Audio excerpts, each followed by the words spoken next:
우리 고향은 온천으로 유명한 곳인데 거기 중 딱 한 곳 무서운 이야기가 있다고 할까? 절대로 들어가면 안 된다는 온천이 있어. 예전에 거기서 굴착 작업 중 사고가 있었다는데 거기서 일어났던 이야기를 해볼게. 당시 도해지에 있는 대학교에 다니던 나는 모현 시골의 본가로 돌아갔을 때 마을에 남았던 농가를 잇고 있던 A. 현지 대학으로 진학해서 나처럼 귀성한 B와 제외했어. 초등학교 때부터 같이 놀던 우리들은 20살을 넘어 처음으로 만난 것도 있어서 술도 들어가고 밤늦게까지 왁자지껄했어. 새벽 2시를 넘기니 역시나 할 얘기도 다 떨어져서 그럼 슬슬 돌아갈까? 라는 얘기가 나올 때쯤 갑자기 내 머릿속에 그 온천이 떠오른 거야. 왠지는 잘 모르겠어. 초등학교 때 A가 말을 꺼낸 적이 있어 딱 한 번 셋이서 그 온천 근처까지 갔던 적이 있어. 우리가 들어가려고 하는 걸 우연히 산길을 트럭으로 내려오던 어떤 아저씨가 우리를 발견해서 혼났지. 그 자리에서 트럭이 태워지고 저긴 들어가면 안 된다고 부모님이 안 가르쳐줬어? 그렇게 계속 욕을 먹었어. 산에서 내려오자마자 전화로 부모님을 불러 엄마가 데리러 왔었어. 물론 집에 끌려간 뒤 아버지랑 합세해서 호되게 꾸중을 했는데 그게 도저히 납득할 수 없던 나는 그날 밤 잘 때 엄마한테 어른이 되면 들어가도 돼? 라고 물어봤어. 엄마는 네가 대학생 정도 되면. 이라고만 말했지. 물론 자기 전에 한 농담이었겠지만 그 한마디를 나는 왠지 잊을 수가 없었어. 그래서 문득 그 온천이 가고 싶어지게 된 것 같아. 그때 엄마의 한마디를 믿는 건 아니지만 다시 3명이 예전처럼 같이 모험해하고 싶어진 거지. 술집에서 돌아올 때 둘에게 온천에 대한 이야기를 꺼내니 의외로 가겠다고 하는 거야. 둘 다 예전처럼 모두 함께 모험해보고 싶다면서. 게다가 A의 말에 의하면 지금은 옛날만큼 금단의 땅은 아니라며 주변 산길이 정비가 된 덕분인지 1년에 몇 번은 착각한 관광객들이 온천에 몸을 담그진 않았어도 발을 들여놓고 마는 경우도 있다는 것 같아. 물론 그 사람들 몸에 이렇다 할 무슨 일이 일어나지도 않았대. 지역연합에서 끈질기게 그 사람들한테 전화해서 확인도 하고 있다네. 다만 그 시간에 가본다는 건 겁나잖아. 그래서 3일 후 낮 시간에 가기로 하고 그날 밤은 모두 해산했어. 출발 당일 우리들은 그 온천이 있는 산에 발을 들였어. 산길을 아스팔트 도로로 바꾸는 과정에서 나무들을 많이 벌목했는지 초등학교 때보다는 햇빛이 많이 들어오게 변했어. 어둠에서 오는 공포는 꽤나 사라져 있었지. 2km 정도를 걸어가니 그 온천으로 향하는 산길이 보였어. 산길 입구에 이 앞쪽은 위험, 출입금지 라는 나무 경고판을 무시하고 저벅저벅 그 산길을 걸어 들어가는 우리 셋. 거의 지어정하는 글씨로 땡땡 온천이라고 쓰인 나무 간판이 보이더니 이윽고 탈의실로 쓰던 것 같은 공간에 도착했지. 굉장히 오래된 건물이라서 여기저기 거미줄 투성이에다 발 디딜 곳도 없을 정도로 엉망이었어. 하지만 제일 중요한 온천은 아직도 제대로 솟아나오고 있었고 물밑이 보일락말락 투명감이 있어. 다만 관리가 안 돼 있어서 온도는 50도에서 60도 정도 될까? 엄청 뜨거웠어. 안에 들어가는 건 무리인 것 같아 발만 넣어보기로 했지. 족욕을 하면서 느긋하게 있던 중 이 온천의 역사나 괴기현상을 잘 아는 A가 여러 가지 얘기를 해줬어. 옛날 이 마을에 온천붐이 일어나서 좋은 온천물이 솟아나려면 이 지역도 정비를 하자는 말이 나왔다고 해. 그리고 정비는 순조롭게 진행. 어느 날 굴착기기 정비 불량으로 인한 사고로 엄청난 사상자가 나왔다는 것. 그 뒤로 다시 작업을 시작하고 겨우 완성 단계에 다다랐는데도 작업 중에는 부상자나 몸에 이상을 호소하는 사람, 이상한 사람 형태를 봤다는 사람들이 많이 발생했다고 해. 그리고 완성 후 영업을 시작한 것까진 좋았는데 괴기 현상이 많이 일어났대. 몸을 담그고 있으면 갑자기 탕 안에서 누가 발을 잡는다던가, 뜬금없이 작업복을 입은 아저씨가 들어오고 그 아저씨와 눈이 마주치면 머리로 피가 쏠리면서 기절한다던가, 갑작스레 탕 속의 온도가 급상승해 온천에서 나가려고 해도 가위에 눌린 것처럼 움직일 수가 없어서 큰 화상을 입는다든가, 머리를 감고 있으면 누군가의 손이 어깨에 닿는 느낌이 들어 돌아보면 아무도 없다라든가 등등. 결국 크게 다친 사람까지 나와서 마을에서 강제적으로 온천을 폐쇄했다고 해. 하지만 우리들이 있는 동안에는 그런 현상도 일어나지 않았고, 뭐 벌써 그런 사고가 일어난 지 몇십 년이 지났으니 저주도 희미해졌겠지 하고 서로 웃으면서 그 온천을 나왔어. 그런데 그날 밤 내가 집에서 목욕을 하던 때부터 사태가 이상해지기 시작해. 그날 밤 평소처럼 욕조에 들어가 느긋하게 씻을 때였어. 머리를 감으려고 샴푸를 머리에 대던 때 머리카락에서 부풀어 오르는 거품의 위화감을 느껴. 분명히 손바닥 위에 짜놓은 샴푸 양에 비해서 거품이 너무 나는 거야. 거품 잘 나는 샴푸로 바꿨나? 라고 생각하는 동안에 거품은 비정상적인 속도로 많아지고 있었어. 이상을 깨닫고 눈을 뜬 순간 거품이 내 얼굴을 모두 덮어버리고 말았어.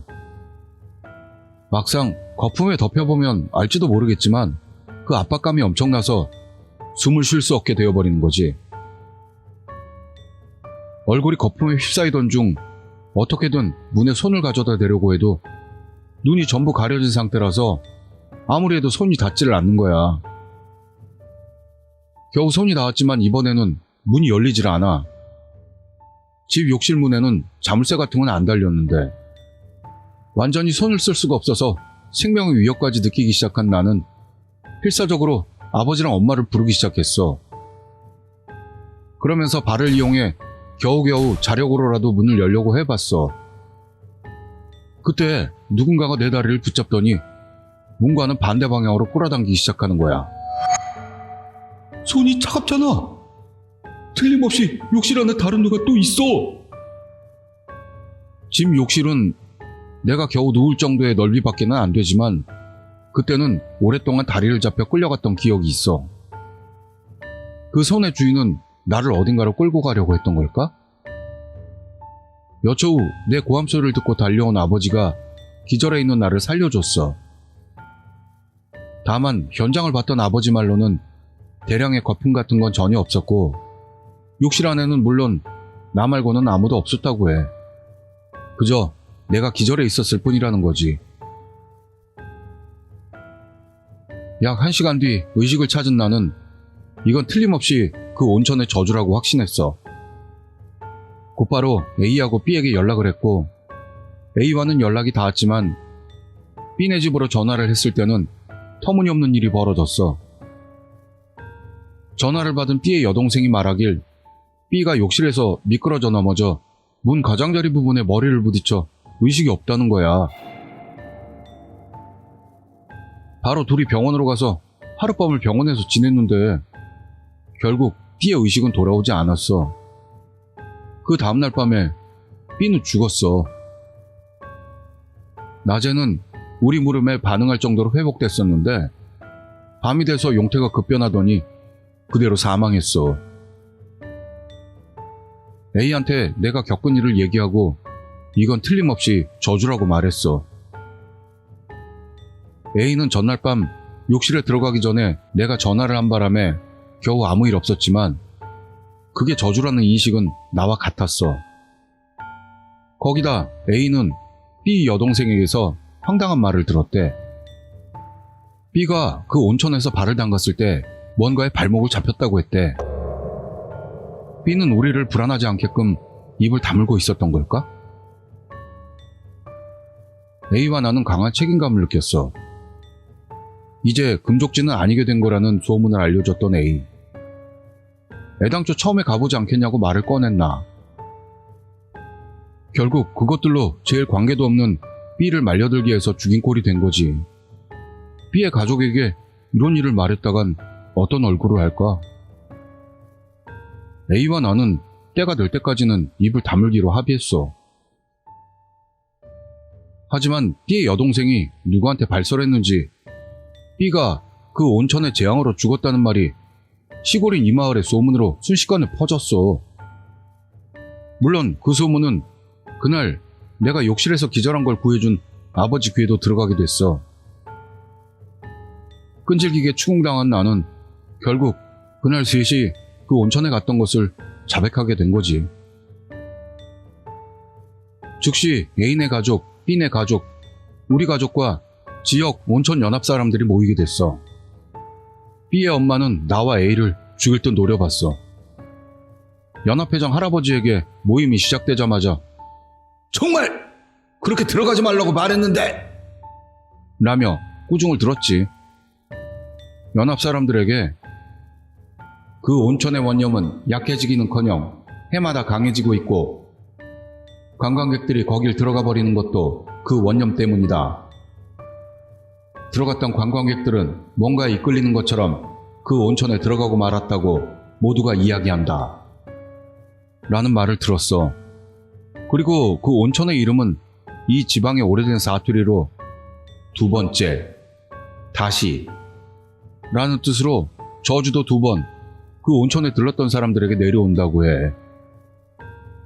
회장은 B는 첫 번째인지 두 번째인지는 알 수가 없지만 뭔가 그 온천의 영들의 기분을 해야 하는 그런 짓을 했을지도 모를 일이야. 라고 했어. 그리고 B의 엄마에게서도 말도 안 되는 이야기를 들었어. 어렸을 때 우리가 온천에 들어가려던 그날 우연히 지나가다 우리를 꾸짖고 데려다준 트럭을 몰던 아저씨 있잖아.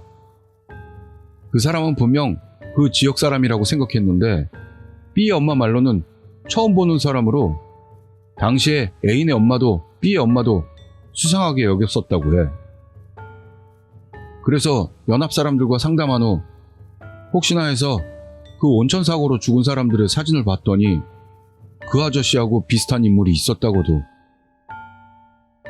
그 온천에 들어가지 말라고 일부러 경고해 준 거였을 텐데 그런데도. B의 엄마는 울음을 터뜨렸어. 연합 사람들은 이 땅에서 되도록 멀리 떨어져 있을 것, 앵마기를 한 통을 줄 테니까 그것을 욕실뿐만 아니라 사고 위험이 있을 만한 물 근처에 갈 때는 되도록 지참하고 가는 것이 재앙을 끊는 방법 이라고 알려줬어.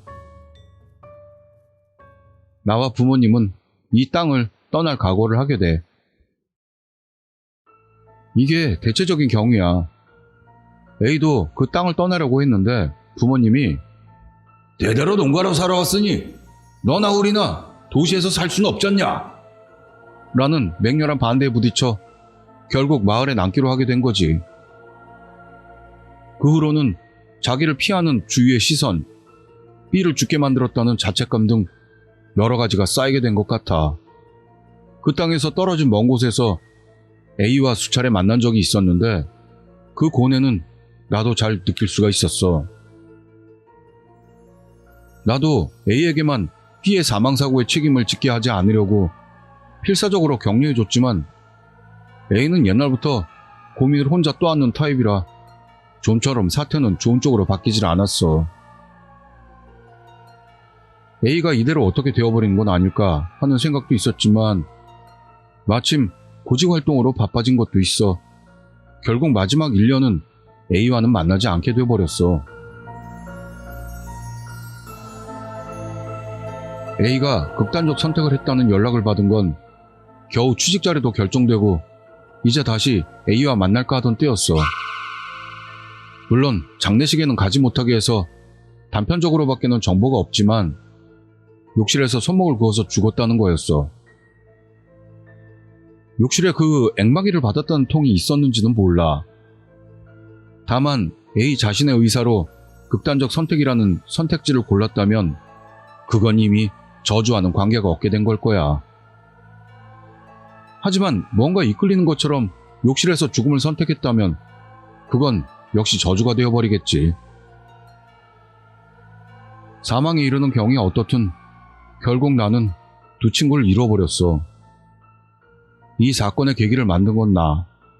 그리고 B가 그런 어이없는 죽음을 당했고 나만 살자고 타지로 도망쳐서 A를 방치했고 결국 A마저도 죽게 만든 거지.